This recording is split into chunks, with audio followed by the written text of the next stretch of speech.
शांति। 4 जुलाई 2026 के ईश्वरीय मधुर महावाक्य हैं। सुनते हैं आज की बाबा की मधुर मुरली। बाबा ने कहा, मीठे बच्चे, ज्ञान सागर बाप तुम्हें ज्ञान का तीसरा नेत्र देने आए हैं, जिससे आत्मा की ज्योति जग जाती है। प्रश्न है, बाप को करण करावनहार क्यों कहा गया है? वह क्या करते और क्या कराते हैं? उत्तर है, बाबा कहते, मैं तुम बच्चों को मुरली सुनाने का कार्य करता हूँ। मुरली सुनाता, मंत्र देता, तुम्हें लायक बनाता और फिर तुम्हारे द्वारा स्वर्ग का उद्घाटन कराता हूँ। तुम पैगंबर बन सबको पैगाम देते हो। मैं तुम बच्चों को डायरेक्शन देता, यही मेरी कृपा व आशीर्वाद है। गीत है, कौन आज आया सवेरे सवेरे। ओम शांति। बच्चों ने गीत सुना। हम बच्चों को सवेरे सवेरे जगाने कौन आया है? जो हमारा तीसरा ज्ञान का नेत्र एकदम खुल गया।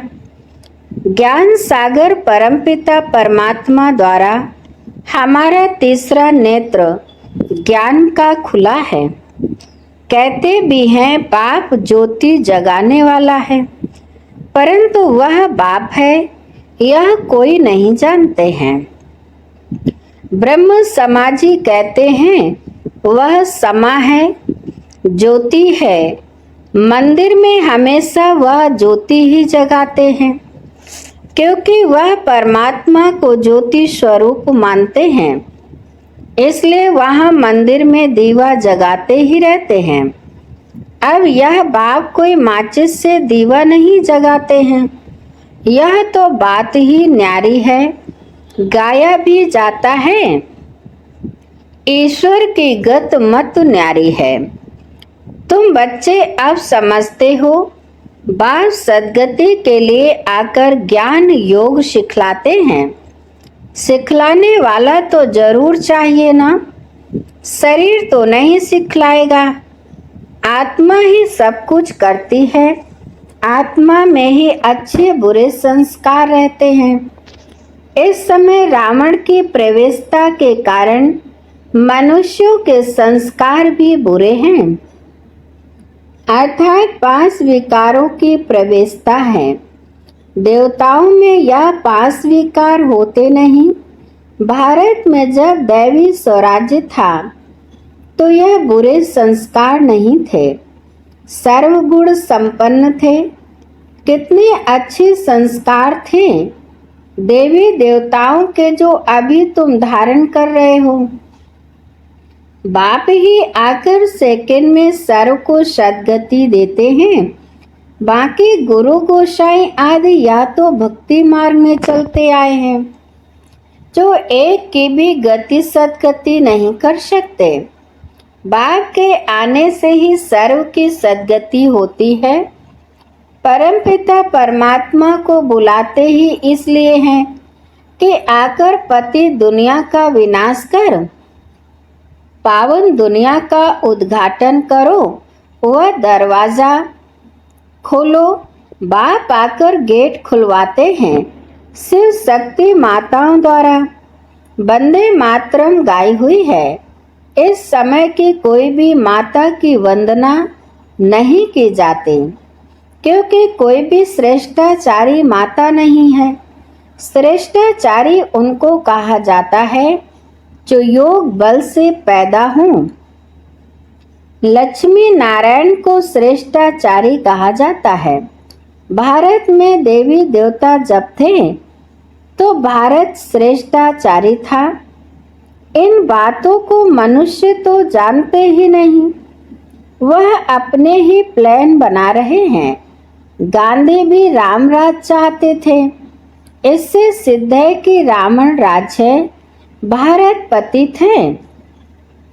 परंतु राम राज्य स्थापन करने लिए तो बेहद का बापूजी चाहिए, जो राम राज्य की स्थापना और रावण राज्य का विनाश करे। बच्चे जानते हैं रावण राज्य को अब आग लगनी है। सभी आत्माएं अज्ञान अंधेरे में सोए हुए हैं। तुम जानते हो हम भी सोए हुए थे, बाप ने आकर जगाया है। भक्ति की रात पूरी हुई, दिन शुरू होता है। रात पूरी हो, अब दिन हो रहा है। बाप संगम पर आया हुआ है। बच्चों को दिव्य दृष्टि और ज्ञान का तीसरा नेत्र देते हैं, जिससे तुम सारे विश्व को जान चुके हो। तुम्हारी बुद्धि में बैठा हुआ है कि यह बना बनाया अविनाशी ड्रामा है, जो फिरता ही रहता है। अभी तुम कितना जाग गए हो, सारी दुनिया सोई हुई है। अभी तुम बच्चों को सारे विश्व के आदि मध्य अंत, मूल वतन, सूक्ष्म वतन, स्थूल वतन का पता है। बाकी सारी दुनिया कुंभकर्ण की अज्ञान नींद में सोई हुई है। यह किसको पता नहीं कि पतित पावन कौन है। पुकारते हैं, हे पतित पावन आओ।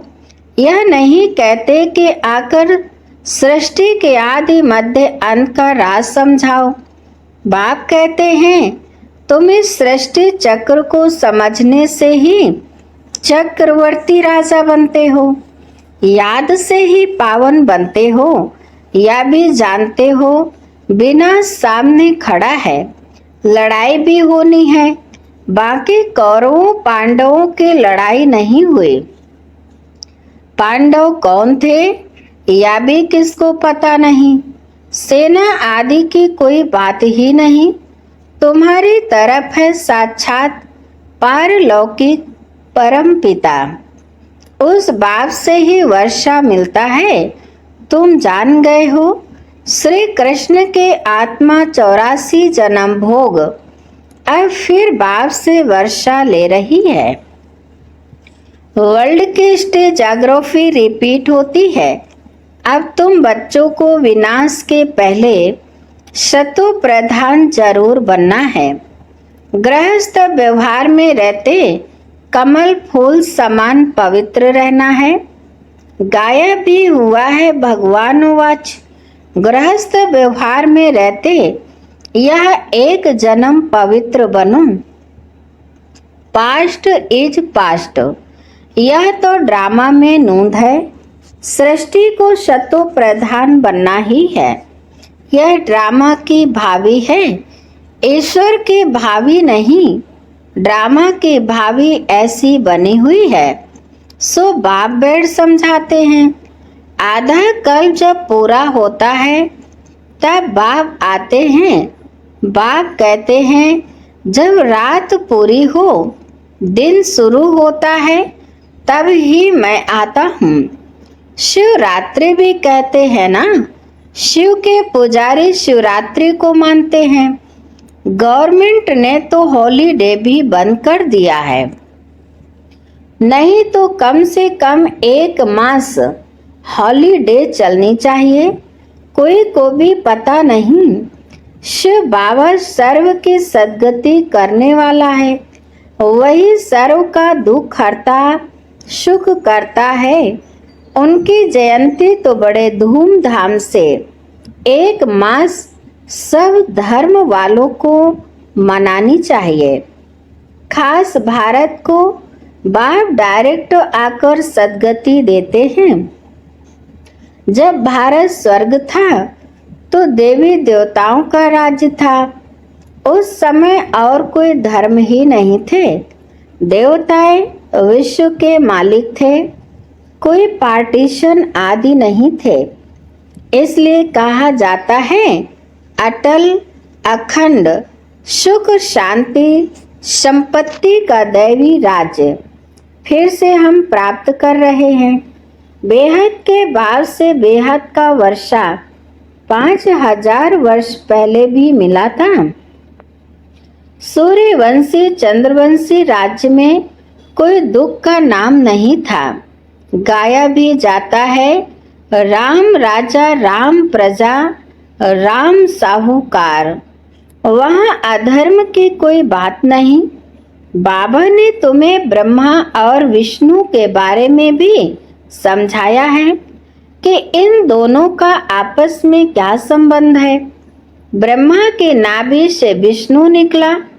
यह कैसा वंडरफुल चित्र बनाया है। बाप समझाते हैं, यह लक्ष्मी नारायण ही अंत में आकर ब्रह्मा सरस्वती जगत अम्बा जगत पिता बनते हैं, जो दोनों फिर विष्णु अर्थात लक्ष्मी नारायण बनते हैं। बाप बैठ समझाते हैं, जो भी चित्र देखते हो इनमें कोई भी यथार्थ नहीं है। शिव का बड़ा चित्र बनाते हैं, वह भी यथार्थ है। भक्ति के कारण बड़ा बनाया है, नहीं तो बिंदी की पूजा कैसे हो सकती। अच्छा, फिर ब्रह्मा विष्णु शंकर के लिए भी समझ नहीं सकते। त्रिमूर्ति ब्रह्मा कह देते हैं। ब्रह्मा द्वारा स्थापना, विष्णु द्वारा पालना, यह भी कहते हैं, परंतु ब्रह्मा तो स्थापना करते नहीं हैं। स्वर्ग की स्थापना ब्रह्मा करेंगे? नहीं, स्वर्ग की स्थापना तो परम पिता परमात्मा ही करते हैं। यह आत्मा तो पतित है, इनको व्यक्त ब्रह्मा कहा जाता है। यही आत्मा पावन बन जाएगी और चली जाएगी। फिर सतयुग में जाकर नारायण बनते हैं, तो प्रजापिता ब्रह्मा जरूर यहाँ चाहिए ना। चित्र फिर वहाँ दे दिए हैं। जैसे यह ज्ञान के अलंकार वास्तव में है तुम्हारे, परंतु विष्णु को दे दिया है। नवधा भक्ति में भी साक्षात्कार होता है। मीरा का भी नाम गाया हुआ है ना। पुरुषों में नंबर 1 भक्त है नारद, माताओं में मीरा गाई हुई है। तुम अभी नारायण अथवा लक्ष्मी को वरने के लिए यह ज्ञान सुन रहे हो। तुम्हारा ही स्वयंवर होता है।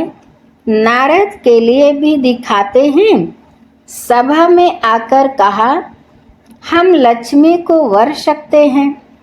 अभी लक्ष्मी को वरने लायक तुम बन रहे हो। बाकी वह तो सब है भक्ति मार्ग की कथाएं। बाप रियल बात बैठ समझाते हैं। लक्ष्मी सतयुग में, नारद भगत द्वापर में। सतयुग में फिर नारद कहाँ से आया? राधे कृष्ण का ही स्वयंवर के बाद नाम लक्ष्मी नारायण पड़ता है। यह भी भारतवासी नहीं जानते हैं। कितना अज्ञान अंधियारा है। बाप है कल्याणकारी, तुमको भी कल्याणकारी बनाते हैं। अब विचार सागर मंथन करना चाहिए। औरों को भी कैसे समझाएं? तो बाप समझाते हैं कि चित्र आदि कैसे बैठ बनाए हैं। गांधी की नाभि से नेहरू निकला। अब कहाँ वह विष्णु देवता, कहाँ यह मनुष्य? इन सब बातों को तुम बच्चे अब समझते हो।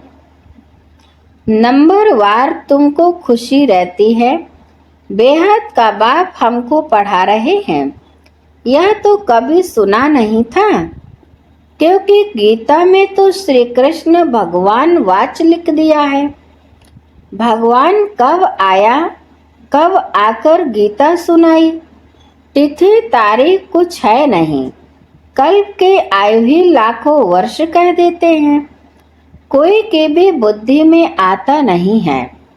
अब बाप बैठ बच्चों को समझाते हैं। ब्राह्मणों का झाड़ वृद्धि को पाता रहता है। पाते पाते अनगिनत हो जाएंगे। तुम बच्चे जानते हो वर्ण कैसे ठप्पा लगाते हैं। हम ब्राह्मणों का वर्ण सबसे ऊंच है। हम हैं भारत के गुप्त सच्चे रूहानी सोशल वर्कर। परमपिता परमात्मा हमसे सेवा करा रहे हैं। हम रूहानी सेवा करते हैं, वह जिस्मानी सेवा करते हैं। तुमको कहते हैं तुम भारत की क्या सेवा करते हो?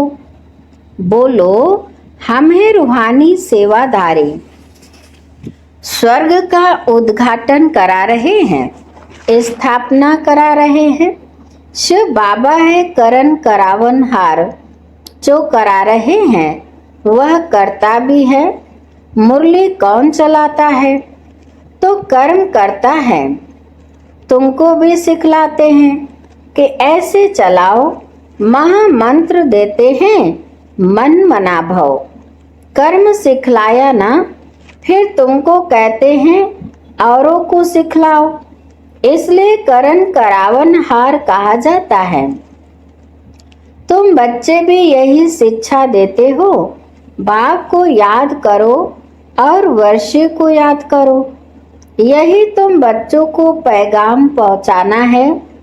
ऐसे नहीं दूसरे को पैगाम दे और खुद याद में ना रहे, फिर क्या होगा?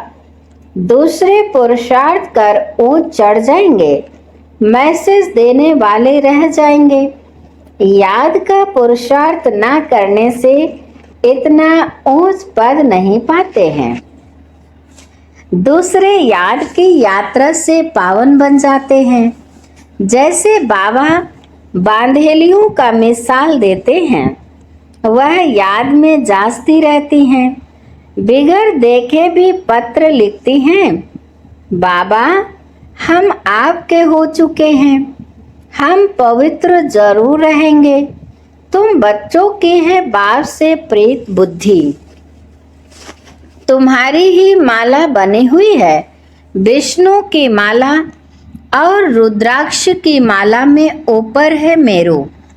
माला उठाते ही पहले फूल और 2 दाने हाथ में आते हैं, उनको नमस्कार करते हैं। फिर है माला। तुम भारत को स्वर्ग बना रहे हो, तो यह माला तुम्हारी ही यादगार है। बाप ने यह गीता ज्ञान यज्ञ रचा है। इनमें सारी पुरानी दुनिया स्वाहा होगी। बाप है मोस्ट विलबेड फादर। तुमको भविष्य के लिए सदा सुख का वर्षा देते हैं। 21 जन्म के लिए जिन्होंने कल पहले वर्षा लिया है वह जरूर आएंगे ड्रामा प्लान अनुसार। बाप कहते हैं बच्चे, सुख धाम चलना है तो पवित्र बनना है। मेरे को याद करो, मांगना कुछ भी नहीं है कि कृपा करो व मदद करो। नहीं, हम तो सबको मदद करते हैं। पुरुषार्थ तो तुमको करना है, आशीर्वाद की बात नहीं। बाप कहते हैं माँ में कम याद करो। याद करना तुम्हारा काम है, डायरेक्शन देना यही कृपा है। बाकी तो भल खाओ पियो घूमो फिरो, तुम्हें पवित्र भोजन ही खाना है। हम देवी देवता बनते हैं, वहाँ प्यास आदि थोड़े ही होगा।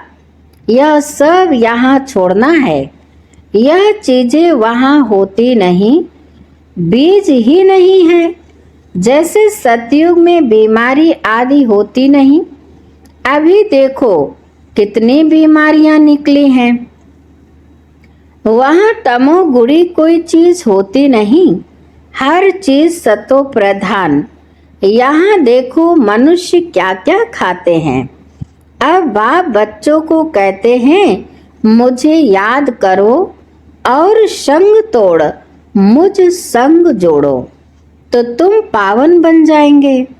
अच्छा, अभी बाप दादा हम बच्चों से नमस्ते करते हैं।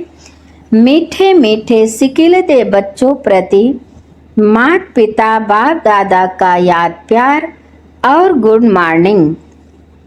रूहानी बाप की रूहानी बच्चों को नमस्ते। हम रूहानी बच्चों की रूहानी माता पिता बाप दादा को याद प्यार नमस्ते नमस्ते नमस्ते। Good morning. शुक्रिया बाप दादा, शुक्रिया। धारणा के लिए मुख्य सार नंबर 1, पास्ट इज पास्ट। जो बीता उसे भूलकर गृहस्थ व्यवहार में रहते शत्रु प्रधान बनने का पुरुषार्थ करना है। विनाश के पहले पावन जरूर बनना है। नंबर 2, भारत को स्वर्ग बनाने की सच्ची सच्ची सेवा में तत्पर रहना है। खान पान बहुत शुद्ध रखना है। पवित्र भोजन ही खाना है। वरदान है, स्थूल कार्य करते भी मनसा द्वारा विश्व परिवर्तन की सेवा करने वाली जिम्मेवार आत्मा भव। विस्तार है, कोई भी स्थूल कार्य करते सदा यह स्मृति रहे कि मैं विश्व की स्टेज पर विश्व कल्याण की सेवा अर्थ निमित्त हूँ। मुझे अपनी श्रेष्ठ मनसा द्वारा विश्व परिवर्तन के कार्य की बहुत बड़ी जिम्मेवारी मिली हुई है। इस स्मृति से अलबेलापन समाप्त हो जाएगा और समय भी व्यर्थ जाने से बच जाएगा। एक एक सेकंड अमूल्य समझते हुए विश्व कल्याण के व जड़ चैतन्य को परिवर्तन करने के कार्य में सफल करते रहेंगे। स्लोगन है, अभी योद्धा बनने के बजाय निरंतर योगी बनो। अच्छा, आज की मुरली के अव्यक्त इशारे हैं, सुनते हैं। ज्वाला स्वरूप स्थिति में रह शक्तिशाली याद का अनुभव करो। जैसे दुखी आत्माओं के मन में यह आवाज शुरू हुआ है कि अब विनाश हो, वैसे ही विश्व कल्याणकारी आत्माओं के मन में यह संकल्प उत्पन्न हो कि अब जल्दी ही सर्व का कल्याण हो, तभी समाप्ति होगी। विनाशकारियों को कल्याणकारी आत्माओं के संकल्प का इशारा चाहिए। इसलिए अपने एवर रेडी बनने के पावरफुल संकल्प से ज्वाला रूप योग द्वारा विनाश ज्वाला को तेज करो। अच्छा, आज की मुरली यहीं पर समाप्त होती है। मीठे मीठे प्यारे प्यारे बाप दादा को दिल से बहुत बहुत शुक्रिया। आप सभी महान आत्माओं को भी दिल से शुक्रिया। ओम शांति।